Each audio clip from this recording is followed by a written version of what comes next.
2023 Independence Day celebration broadcast. The judicial validation of 2023 presidential electoral violations.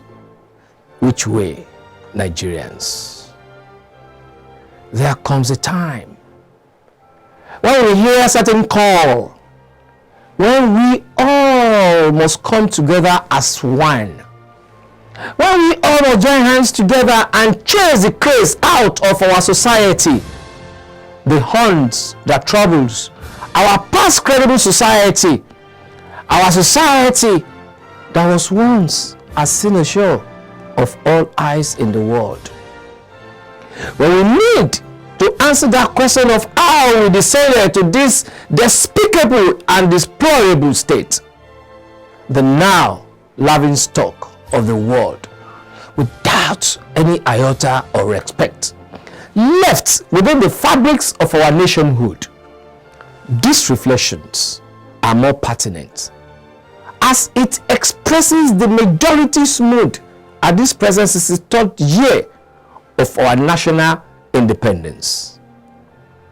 Nevertheless, let me extend my profound independent greetings to all Nigerians, recognizing that we are an independent nation, though still grappling with freedom from the clutches of anarchists, corrupt and deceitful rogue leaders. How else can one describe a leadership that is enmeshed in various forms of antithetical constitutionally accepted norms and values in terms of inconsistent and questionable backgrounds, international forgeries and scandals, felonious DNA, money laundering, narcotics involvements, among other things? Little wonder two of our supposed reputable independent institutions of INEC and Judiciary recently shoved and spewed into our faces 2023 Independence Anniversary gifts that majority of Nigerians considered inimical to the sanctity of our Constitution, as well as diminishing further our sorely battered international reputation. Concerning INEC, how could such an expected unbiased empire, saddled with the responsibilities of ensuring a credible, fair, just, and widely acceptable election, declared a winner when election results were not transmitted in real time as promised and as entrenched in the electoral guidelines of 2022? Despite huge resources of over 300 billion naira deployed on the enhancement of various electronic devices like beavers and IREV, still bypassed and abandoned such devices. In spite of claiming glitches in the election process, like when a match is in progress, but as an unbiased umpire, there are acceptable practices, norms, and regulations that are sanctimonious to accommodating such glitches. As in a match of lawn tennis, whenever a sudden glitch of rainfall starts, the unbiased umpire is expected to immediately stop the game, else he or she risks punitive measures if a winner is declared. The constitutional provision of 25% vote in Abuja, which has been interpreted and affirmed by severally by eminent juries of the highest court of the land, Supreme Court, was jettisoned. Rather, INEC chairman relied on the supremacy of his own discretion. What a 63rd independent gift. There was an established glaring act of double nomination within the party that was declared the winner. Our laws have a provision as it concerns established and confirmed criminals in losing rights of ascension to elected positions within our federation. Ignoring this constitutional provision was another critical gift from INEC. Majority of the electorates that threw behind them the ugly electoral malpractices of the past and avoided electoral apathy were still sleeping at the wee hours of the day. The almighty chairman of INEC announced his perceived presidential election results and many more.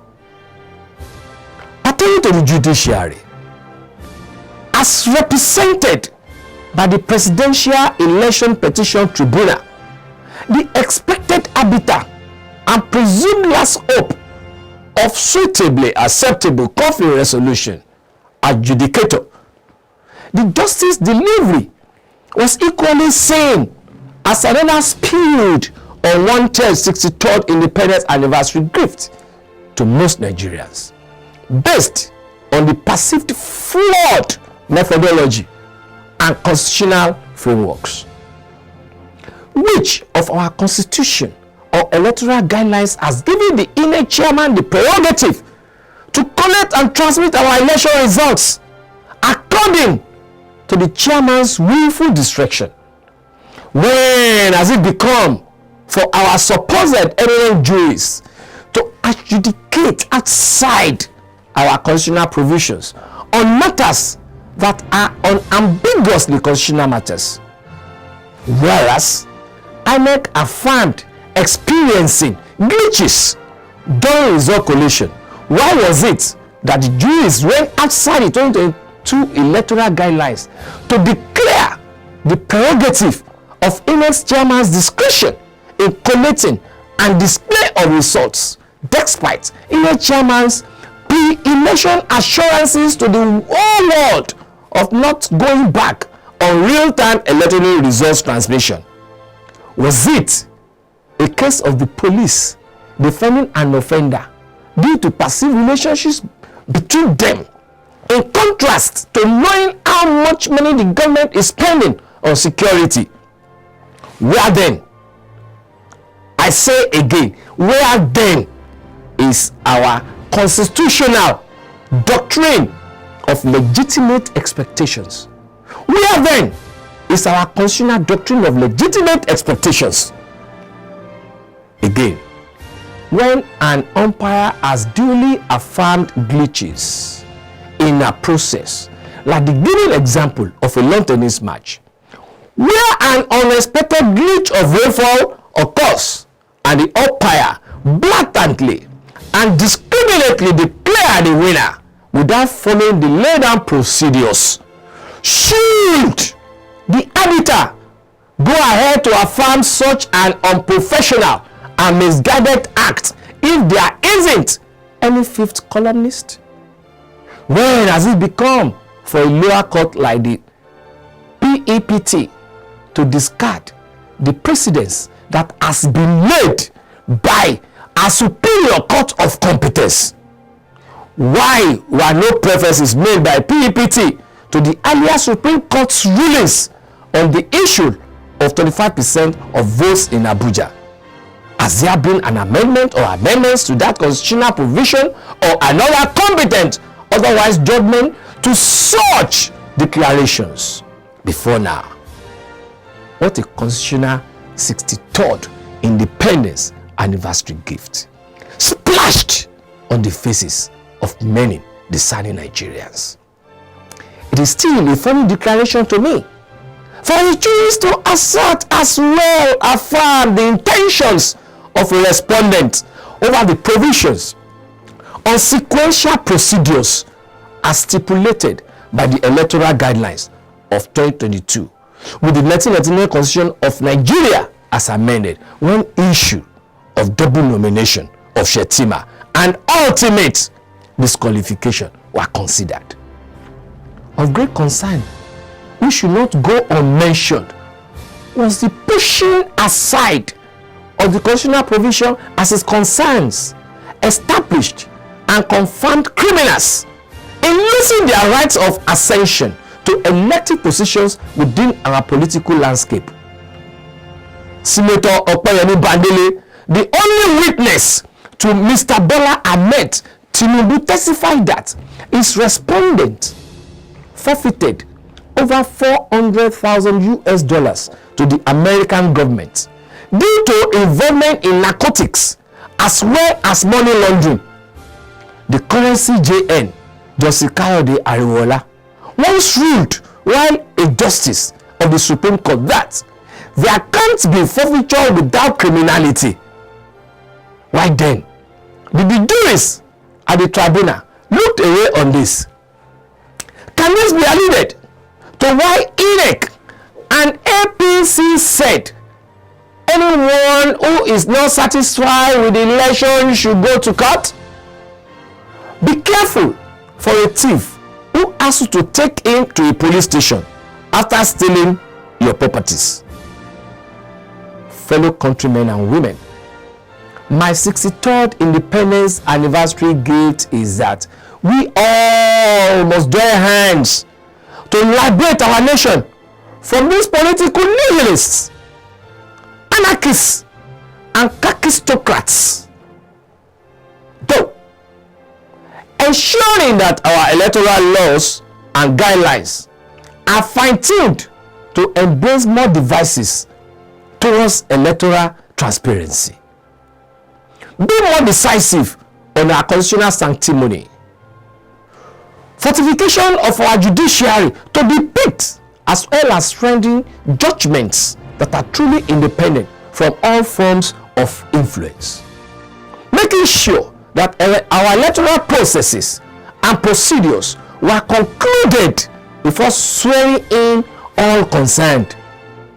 Any seemingly unestablished, compromised electoral officer or officers must be sent to jail.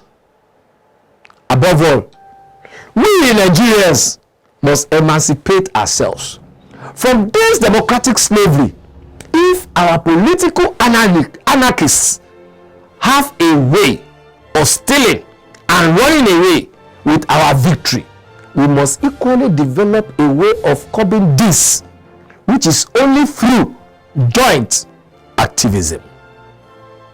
However, this year's broadcast won't be complete without a mention of our last elections hero in the person of Alhaji Abubakar Atiku, based on the way he has once again portrayed himself as the enigmatic Dayan of our contemporary democratic Nigeria.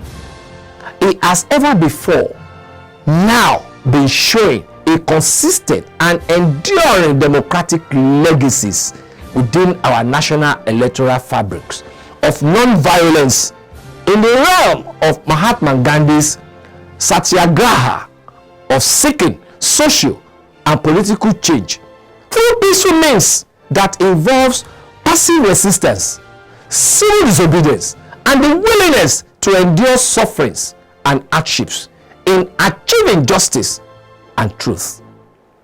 These are unarguably all that Atiku personifies, away from political boisterousness and hooliganism of always stealing victory and running away with this, or killings, maiming, with threats of packing bodies with body bags, while dogs and baboons will be licking blood on the roads if victory cannot be stolen.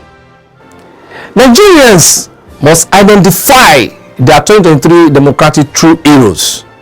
Happy 63rd independence anniversary, though without freedom. Thanks for always being there.